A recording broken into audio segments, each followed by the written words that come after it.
हैवान पति को उम्र कैद की सजा, जानलेवा हमला कर पत्नी के दोनों हाथों की कुल 4 उंगलियां काट डाली और मुंह के जबड़े भी तोड़ दिए। मामले में हुगली जिले की चुनचुड़ा के थर्ड कोर्ट की जज अरुंधति भट्टाचार्य की अदालत ने अभियुक्त पति को आजीवन कारावास की सजा सुनाई है। ये घटना साल 2022 के 3 जून की हुगली जिले के पोलवा थाना इलाके के धूम यादवपुर ग्राम की है, जहां अभियुक्त प्रदीप मेटे ने अपनी पत्नी पूर्णिमा पर विवाह उपरांत अवैध संपर्क होने का संदेह करता था। पति ने पत्नी पर कटारी से जानलेवा हमला किया। मामले में सरकारी वकील शंकर गांगुली ने बताया कि इस घटना के बाद पुलिस ने अभियुक्त को गिरफ्तार कर लिया था। उसके खिलाफ अदालत में चार्जशीट भी पेश कर दी गई थी, लेकिन अभियुक्त बाद में जमानत पर रिहा हो गया। इस मामले में कुल मिलाकर 15 गवाहों के बयान को मद्देनजर अदालत ने अभियुक्त को दोषी करार देते हुए उसे आजीवन कारावास की सजा सुनाई। আজকে আপনারা তো শুনলেন একটা 307 এই ধারার মামলায় অর্থাৎ খুনের চেষ্টা, এই মামলায় আজকে একটা সাজা দিল আমাদের চুঁচুড়া আদালতের দ্বিতীয় সেশনস কোর্ট দায়রা আদালত শ্রীমতী অরুন্ধতী ভট্টাচার্য। আচ্ছা, এই মামলাটার অতি দ্রুততার সঙ্গে মামলাটা শেষ করতে পারলাম বলে আমি খুব খুশি। এই পূর্ণিমা মেটে বলে এক ভদ্রমহিলা, তিনি তার স্বামীর যিনি ছিলেন তার স্বামীর সঙ্গে কি বনিবনা সেটা বক্তব্য নয়, ওই যেদিনকার ঘটনা, এই ঘটনাটা ঘটেছিল 3/6/22 তারিখে ঘটনাটা ঘটেছিল। এই ভদ্রমহিলা একটা কলেজে চাকরি করেন, সেই কলেজটা হচ্ছে পূর্ব থানার অন্তর্গত, এবং তিনি যখন ওই কলেজে চাকরির জন্য যাচ্ছেন, তিনি একটা জায়গায় কামদেবপুর হেলথ সেন্টারের কাছে যখন পৌঁছেছেন, তখন হঠাৎ করে তার স্বামী তার রাস্তা আটকায় এবং রাস্তা আটকে তাকে এলোপাথারিভাবে কাটারি দিয়ে কোপাতে থাকে।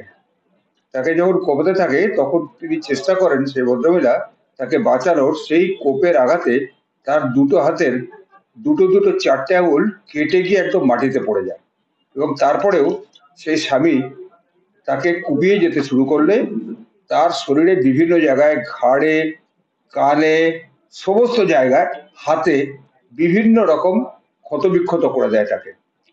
সঙ্গে সঙ্গে পরবর্তীকালে তাকে চুঁচুড়া হাসপাতালে নিয়ে আসা হয়। চুঁচুড়া হাসপাতালে আনবার পরে তার অবস্থা দেখে তাকে সঙ্গে সঙ্গে সিসিইউতে ভর্তি করা হয়।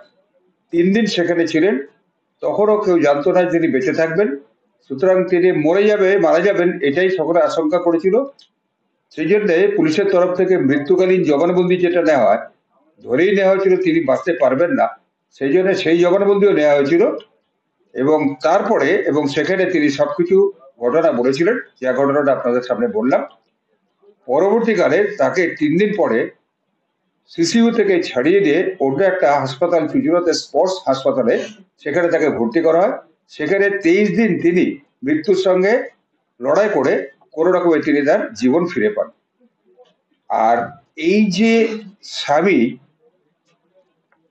তাকে এইভাবে যে নির্মমভাবে মারল, এবং তার ফলে তার দুটো আঙুল চলে গেল, এবং তার এখানকার মুখের অংশেও ক্ষত হলো, এবং এই ভদ্রমহিলার একটি মেয়ে আছে, তিনি নার্সিং পড়েন ব্যাঙ্গালোরে।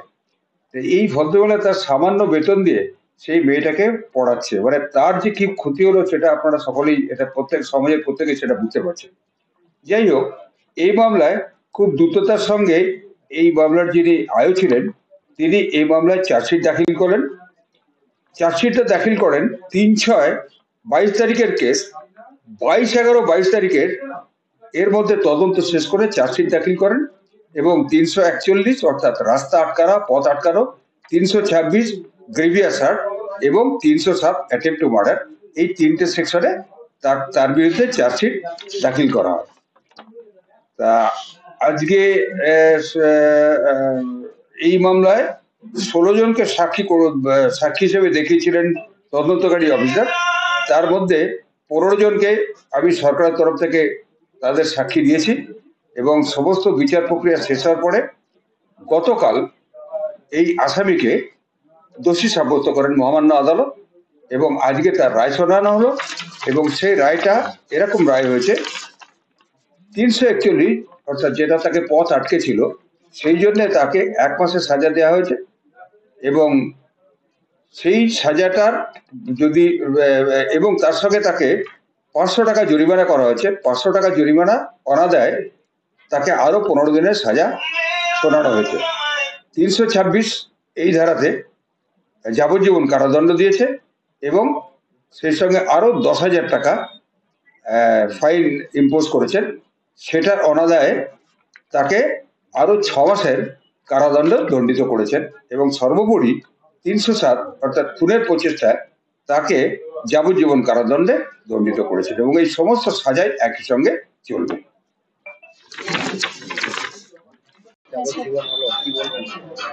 স্যার দোষ করেছি, সাজা পাবে। আমি খুশি স্যার, আইন আমার সাথে ছিল, আমি খুবই খুশি। আপনার তো মানে লাইফটা অন্যরকম হয়ে গেছে, একদম হাতের আঙুল বাদ গেছে, দাঁত চেঞ্জ করতে হয়েছে, কি বলবো কতটা কষ্টের মধ্যে এই সময়টা কাটিয়েছে? কষ্ট তো স্যার প্রচুর, জীবন যুদ্ধে লড়াই করেই তো একরকম বেঁচে এসেছি। তাই স্যার আমি চাই আমার মতন আর 5টা মেয়েও এরকম আইন তার সাথে থাকুক, আইন তার কাছে থাকুক। আমার যে কষ্ট হয়েছে যেন এরকম আর আমার অন্য কোনো মেয়ের সাথে এটা যেন না হয়।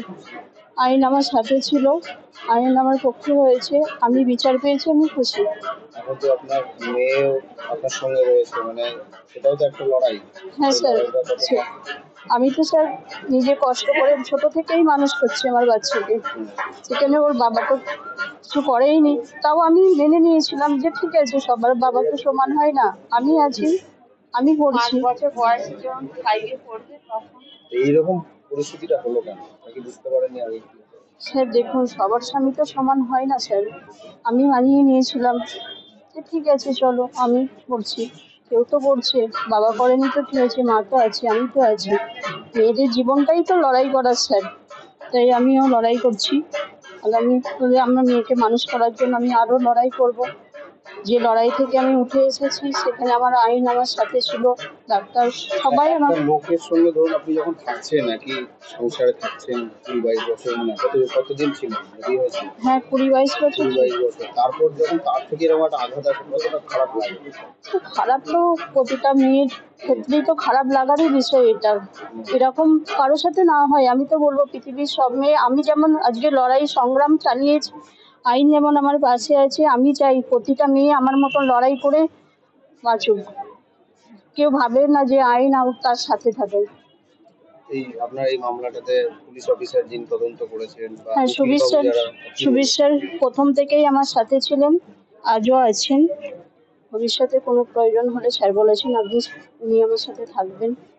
আপনি যে বাইরে কাজে যেতেন, আপনার স্বামী কি রাগ করতেন? না স্যার দেখুন সব দিকটা তো আমি মেনটেন করেই আসতাম, এরকম তো নয় যে আমি তার কিছু করতাম না, আমাদের সাথে সেরকম কোনো খারাপ দিকই ছিল না যে তার সাথে আমি সংসার জীবন কিছুই কাটাইনি, আমি চেষ্টা করেছি দুদিকটা ব্যালেন্স করে চলার।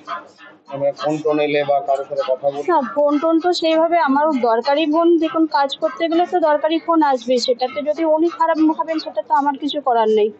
মানে এরকম কি কোনো বুঝতে পারছেন যে সন্দেহ করে আপনার? না স্যার সেরকম তো কিছু বুঝতে পারিনি, যেমন সাংসারিক জীবন হয় সেরকমই চলছিল, সেইভাবেই থাকতাম।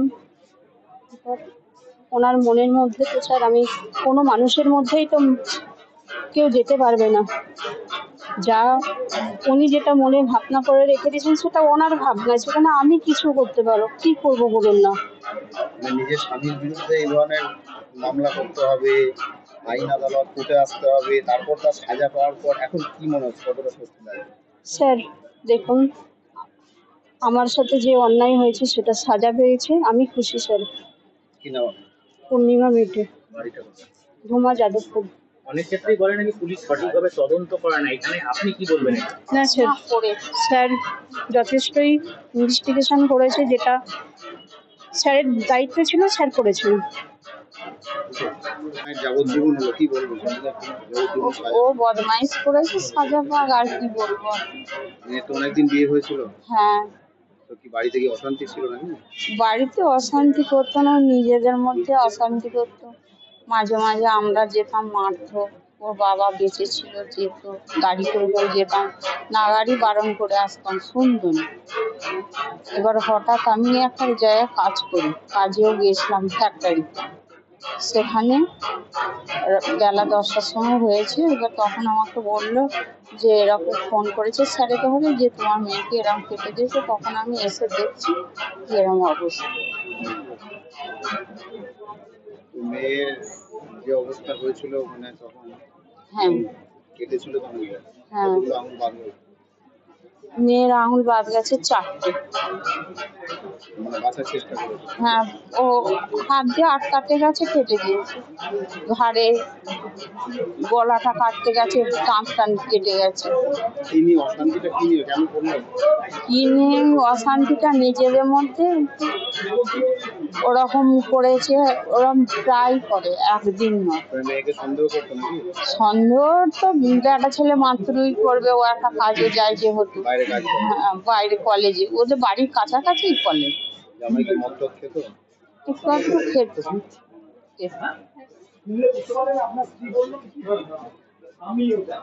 হ্যাঁ, তাহলে এবার আমি আর কি করবো, আমরা দু মানুষের নাগাড়ি যেতাম, বারণ করতাম, শুনতো না। অনেক সাহায্যও করতাম। তখন আমার একটা মেয়ে হয়েছে, বাঁচাবার জন্য যে পড়াশোনা করাবো, বাবা ওই রকম, তাই জন্য আমার মেয়ে বাইরে কাজে। কি নাম আপনার? আমার নাম পারুল পাল। এই জামাইয়ের যে যাবজ্জীবন কারাদণ্ড হলো, খুশি আপনারা? হ্যাঁ জামাইয়ের তো যাবজ্জীবন কারাদণ্ড হলো, হ্যাঁ, এতে খুশি আপনারা? খুশি হতে হবে, আর কি করবো এখন, হতেই হবে। ওকে মেয়ে তো ফিরে পেয়েছি, বলুন, আমার মেয়ে চলে গেলে তো আরো বিয়ে হতো।